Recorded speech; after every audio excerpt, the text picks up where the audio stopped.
Now that we have completed the basic shape and design of our votive house, we allowed the clay to dry, covered under plastic for a day or two, so that the clay is somewhat sturdy. It won't dent easily, but it's still soft enough that we'll be able to add additional details. So our goal now with this video is to take this plain, simple house to a lushly elaborate house that's going to be covered in details on all sides and have many open windows, which will allow the light of the candle to shine through. The first thing we want to do is clean up and refine any edges. To do that, I can use my straight-edged plastic tool. For larger areas, I might want to use the straight, flat side of a knife. And we're going to scrape over to clean up any edges where we have any little blemishes, any little bits of clay that we don't want to be there.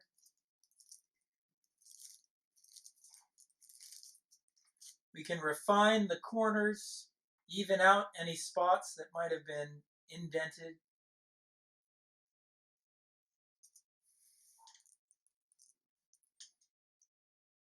Then we want to think about additional details and textures that we'll want to add to enhance this piece.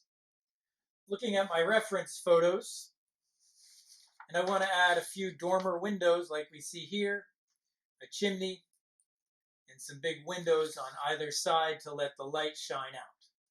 I'm going to add some textures across the roof, some brick texture. I like that look.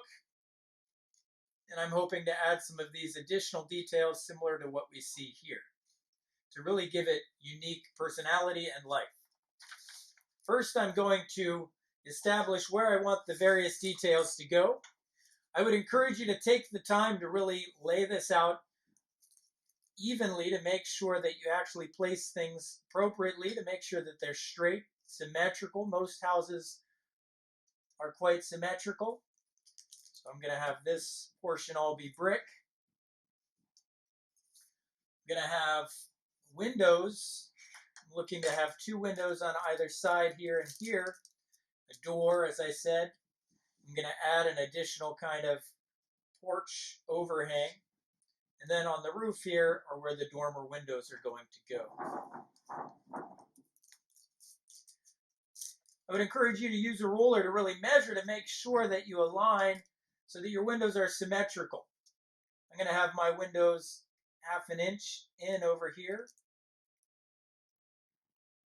and 1/2 inch from that side. For these windows, I'm going to be using some Lego bricks. I would encourage you to make these nice and symmetrical, to find stencils that you can use.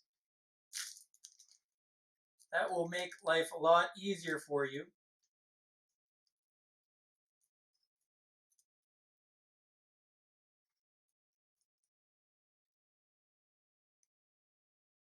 Now with this detailed house, it's critical that we really add detail wherever we can to make this more interesting.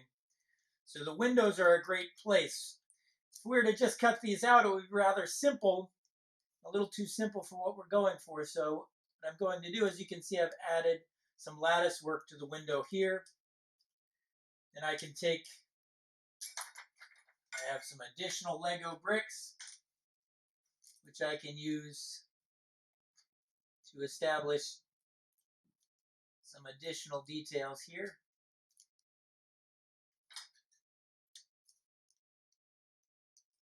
So I've marked off some windows, lattice work like that. I like on this window how they have these additional bars up top. So I think I might go ahead and add those to add a little more interest. Now it's important that you time this.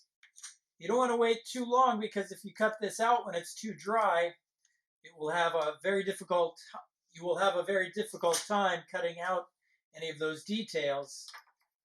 If you work too soon though, if it's still too soft, there's a good chance you'll mush it together. So timing this and having a good sharp, ideally an even pointier knife than this, if you have a true X-Acto knife, that would be ideal.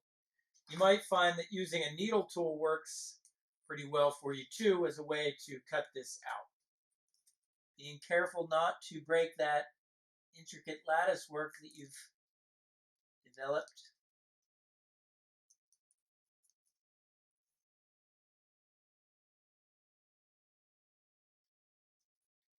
Now, if you were unable to cut that out or if it broke in the process, you could potentially add the lattice work as an additional piece.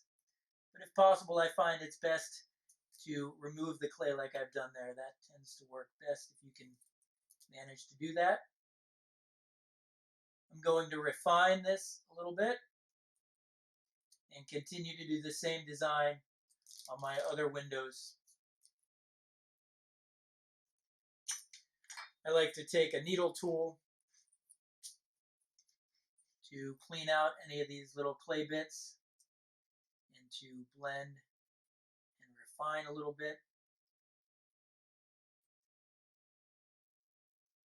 I'm also deliberately pushing in that lattice work just a little bit to give a little more dimension. Now we've completed adding the windows.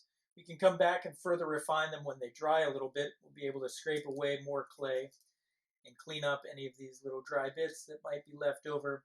We're going to let that dry a little bit and move on to the door next. I'm going to have a few steps. I'm going to build off of this to add a few steps leading up to a doorway. And again, I have access to Lego, so I'm going to go ahead and use this to give me a shape for a big door.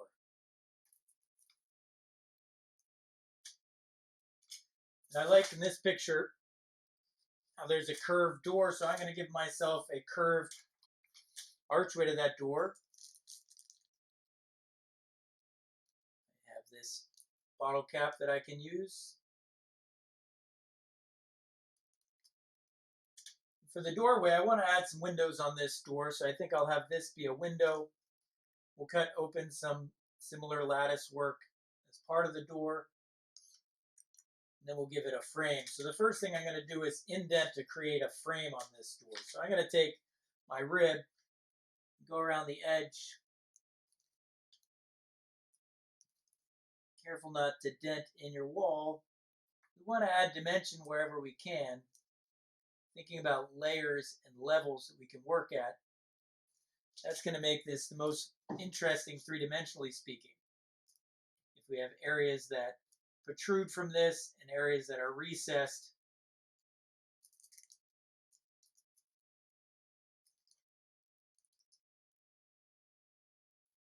scraping away to make the door a little recessed.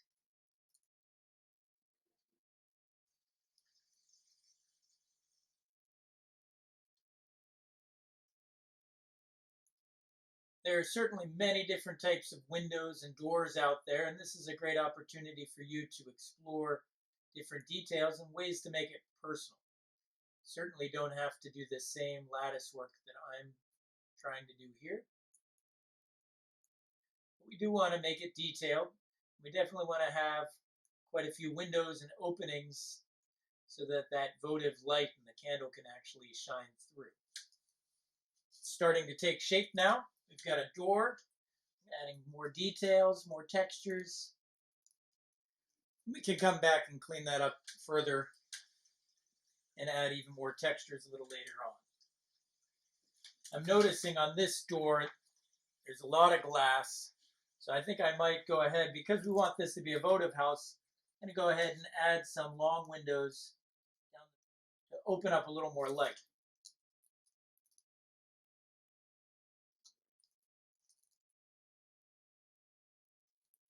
That's really going to open things up and make it look nice. Now we're ready to move on. I'm going to go ahead and add some of the steps and details around the base now. To do that, I'll be using some of my scrap clay that I've saved. Kept this wrapped up in a bag, so it's squishier a little bit than my house, which is good for what we're going to be doing. I'm going to go ahead and smooth this with some water. Find my scoring tool. We're going to scratch this. Smear in some more water. Scratch it again.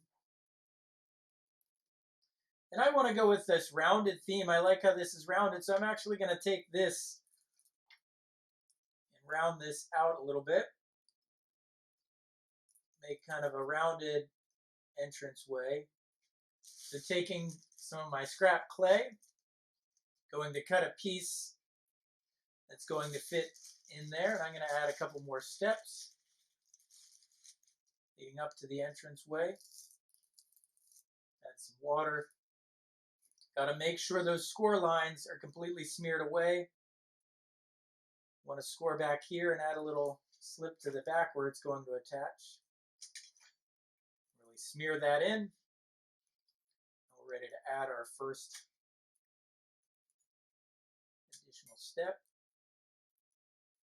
Adding some pressure. I'm going to go ahead and add one more step. Make sure we really push that into place.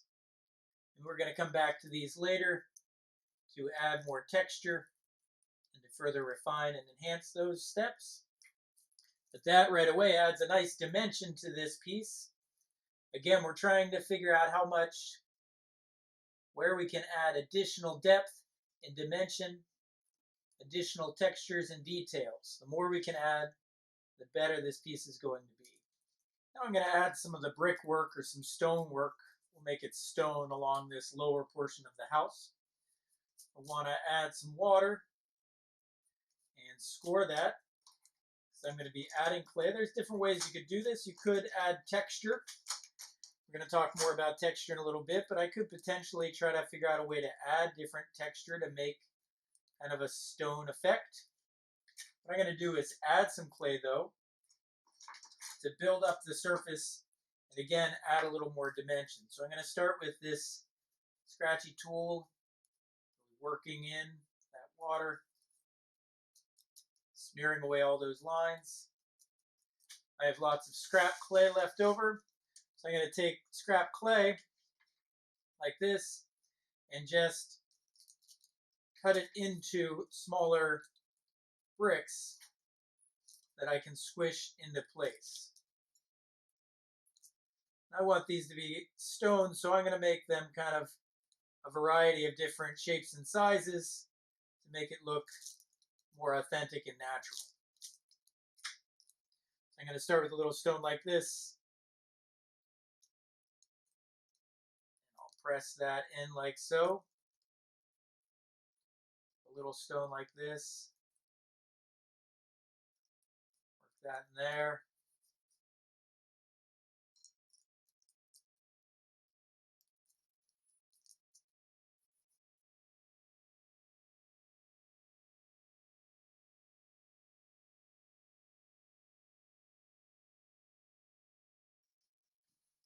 Then I'm going to take a damp sponge.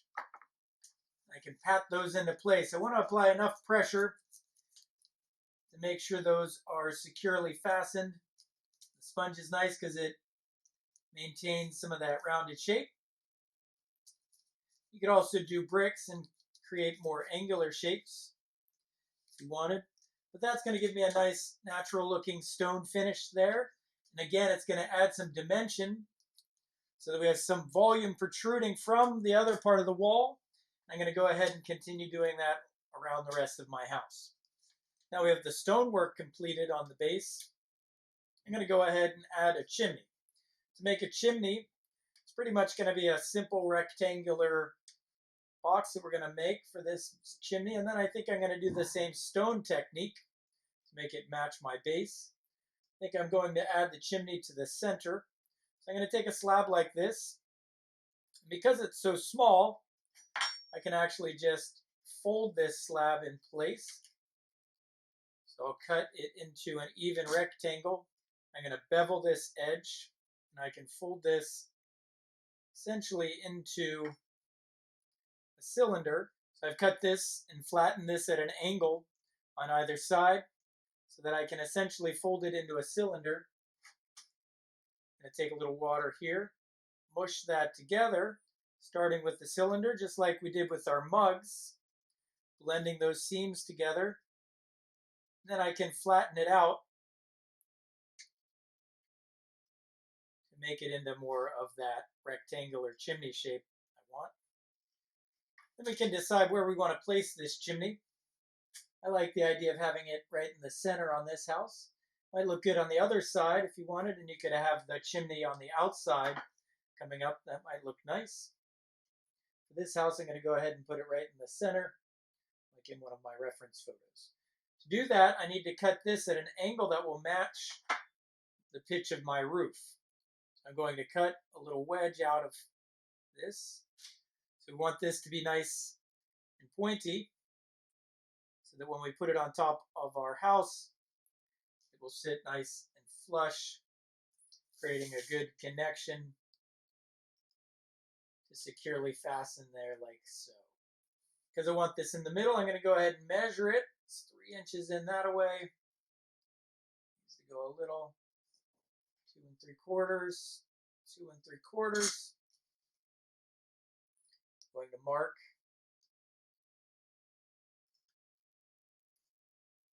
Then score that area. Add some moisture. Wet the underside of this chimney. Press that into place. Then I can blend it and really further push it together.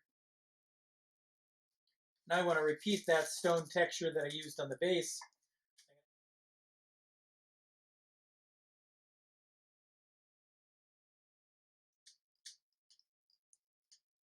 Pat that into place, supporting it on the inside.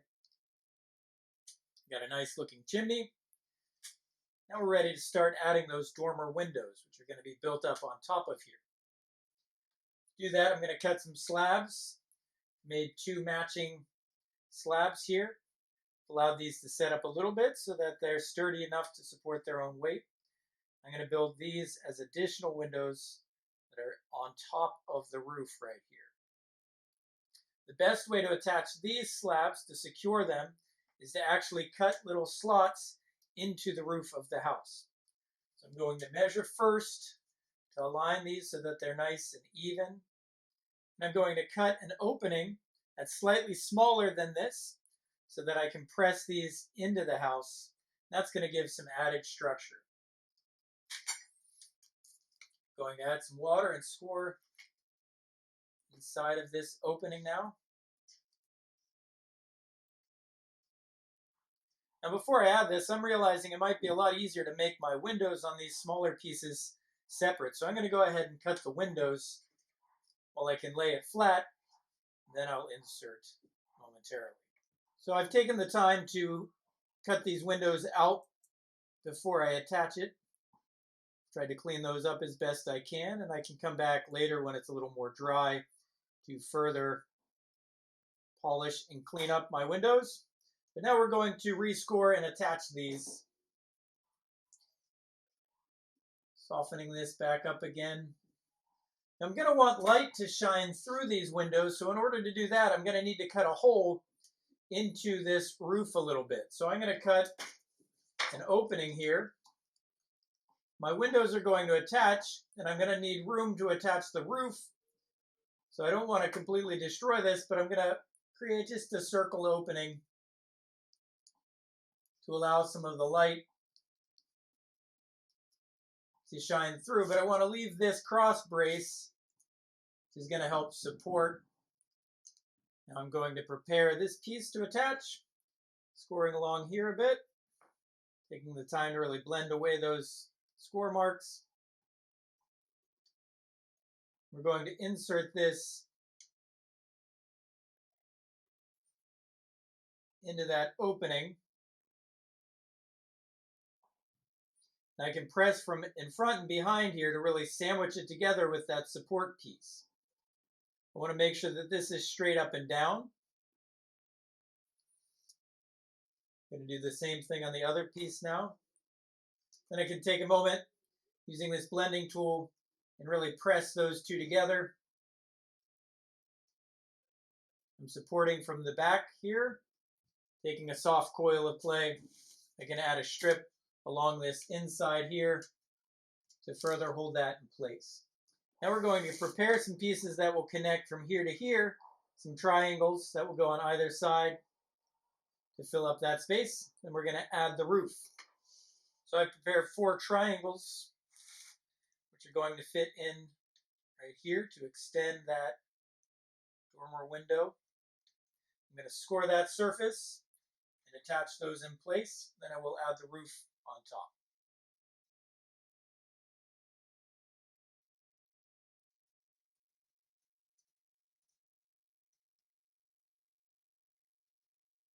Now we've got all the sides of our dormer windows attached. If possible, it's a great idea to blend from the inside. If you can reach in here and blend it together with that opening that you had made, that will further reinforce it and keep everything together. I want to make sure that you get a good seam in there. And we're ready to add the roof. Ideally, we want to create a nice connection along the side here, so we're going to angle this a little bit like we did with the angle here and here, so that the roof, when we put it on top, will create some surface connection. So I'm trying to angle this as I score it. I've got some slabs prepared. Cut them on the one side so that they're nice and straight. Then I'm going to bend this and cut off the excess. I want to create a little overhang like I've done elsewhere. I'm going to press that into place. Trying to create a nice straight line where the roof is going to be here, so creating a corner. Now I've got an idea where I need to cut the excess off. So I'm going to go ahead and trim some of this here. So I'll trim off that excess and adjust the shape. I can use the table to create a nice sharp edge. Fill up that corner. Go ahead, add some moisture to where that's going to connect. Scoring, smearing.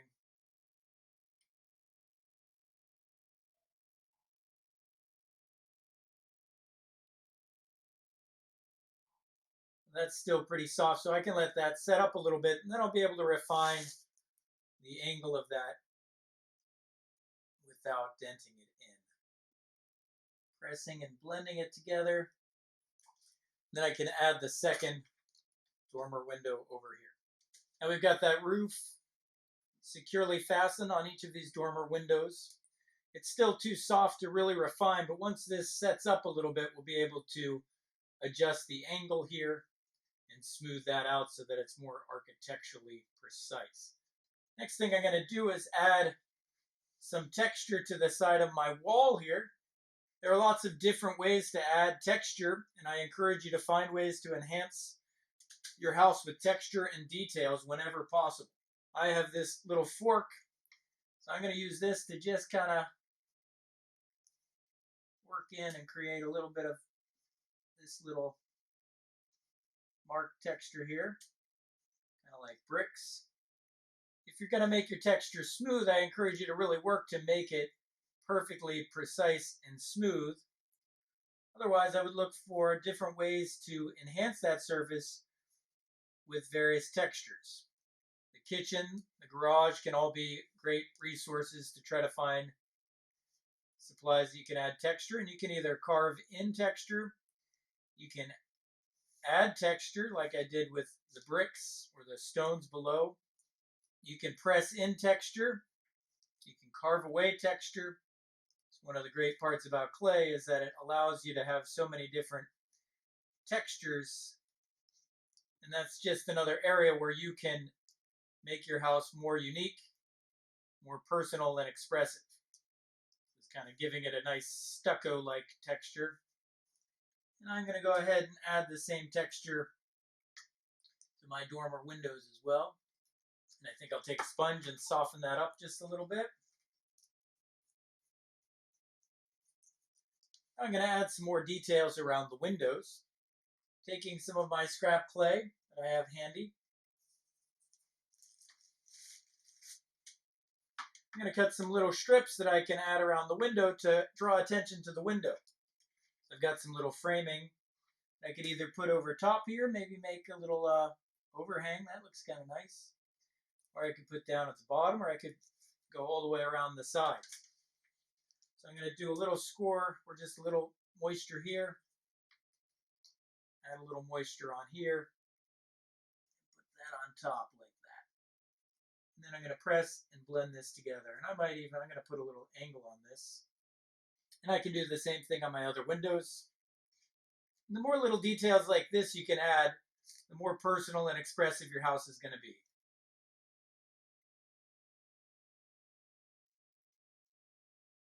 Might as well add a similar piece on top of my door frame here. Just as I said earlier, adding dimension with these additional three-dimensional elements, making sure to really press those together.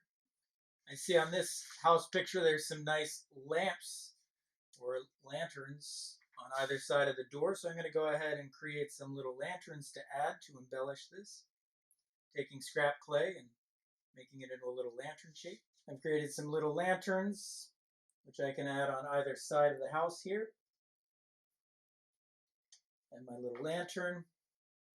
And I've incorporated this design so that as I press, it's going to imprint the design and hold this in place for me. Little details like this will go a long way to make your house look unique. Realize I haven't added a doorknob to my house yet. Go ahead and add a doorknob, taking a piece of clay or some type of a door handle. I'm going to make a little coil using a little moisture, using my needle tool. I'm going to drill a hole where I want to attach my door handle. So I can take a little C shape and press that into those little holes I made, gently pushing that into place. I'm going to look at this picture and see what other things I can do to embellish it. I'm going to add some brick texture for my steps here, refine that now that it's set up a little bit. Scraping this more flat, squaring it off. Then I'm just going to take this plastic tool and go around adding some indents here for little bricks. And continue to add some brick texture on top. You could add a nice welcome mat here. That might be a nice touch. Go ahead and do that next. I can come over that with a paintbrush now, a damp paintbrush. Try to soften those lines. I can flatten out one of these slabs so that it's even thinner. Go ahead and cut that into a nice little welcome mat shape. And I could take something like this that has some texture. I could roll that right in there. Which creates a nice weave kind of texture. That looks nice. Now I think I'm ready to start refining the roof a little bit and adding some texture to the roof. Taking my flat-bladed tool here, I'm going to work around to develop these edges, create nice clean corners. To create a shingle-like texture, I'm going to try using this plastic tool here. I'm just going to go ahead and press this in here like this.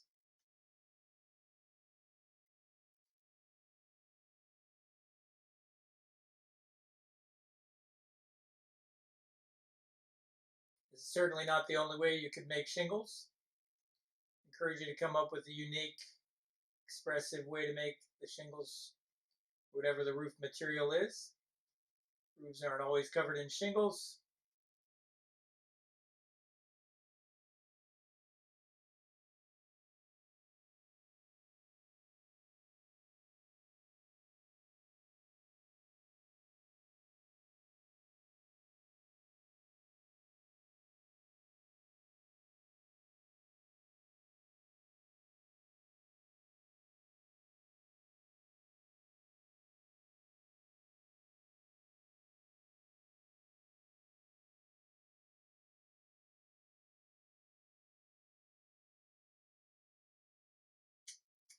That gives it a nice added character. Now these roof pieces have hardened a little bit, so I can clean those up using the flat blade of my plastic tool. I can refine the angle here. I'm going to time it so that it's dry enough that it won't bend when you do this. but not so dry that it can't be scraped easily enough. The same thing on this other one.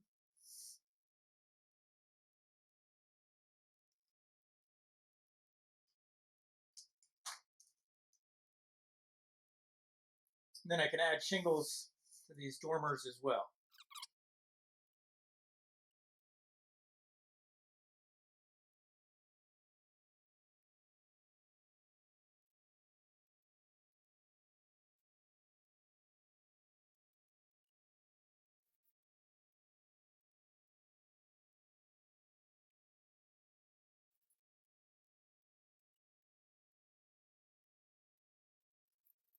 It gives it an added sense of texture.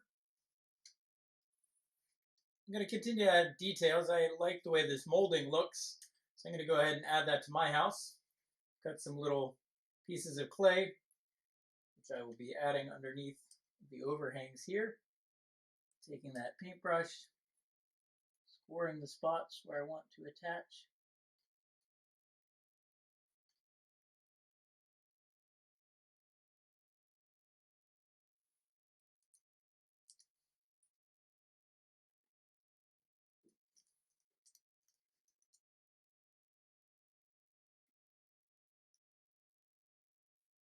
It's finding ways to add character.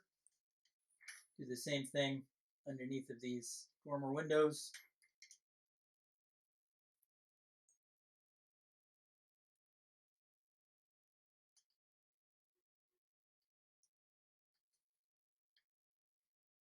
Making sure those are nicely well attached. And soften them, blend a little bit with the sponge. I feel like these empty spaces are not the most interesting, so I'm going to try to fill those. And I've noticed on this house there's this fun little half arch window, which I copied here. I'm going to go ahead and add 2 more of those there since it's a votive house and I do want some light to shine through, so a few additional windows I think would be a good thing.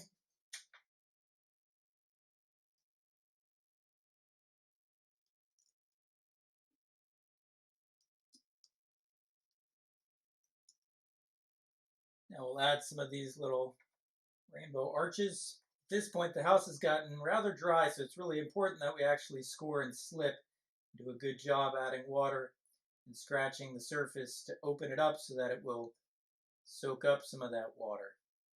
When the house is soft and squishy, it's much easier to attach pieces.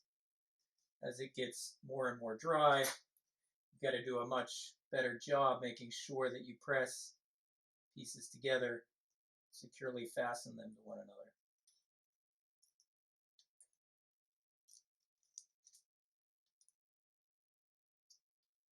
That fills out the empty space quite nicely. Now what I can do is spend some time adding more detail and doing some refining here, especially as this becomes more dry. We'll be able to scrape away at certain details. You can clean up inside of these windows more, scraping away some of the clay now that it's no longer mushy. We can get some precise edges. Some other details you could consider adding to enhance your project. You could add some window boxes here with flowers perhaps. You could add a mailbox. You could add some plants attached to the front here. Some trees perhaps. You could do what they do in those German style houses. A lot of those are what we call Tudor style, where you see some of the exposed brickwork. And there's so many other details you could add. If you look at houses, you'll notice that each house has so many little intricate details. And to make sure those are going to be open and allow the light to pass through, I'm going to take this flat bladed tool and just scrape away, clean up some different areas. It's always worth taking some time, a little extra time, to refine your work. Now, a finishing thing you can do is using your sponge or paintbrushes. You can smooth out, soften,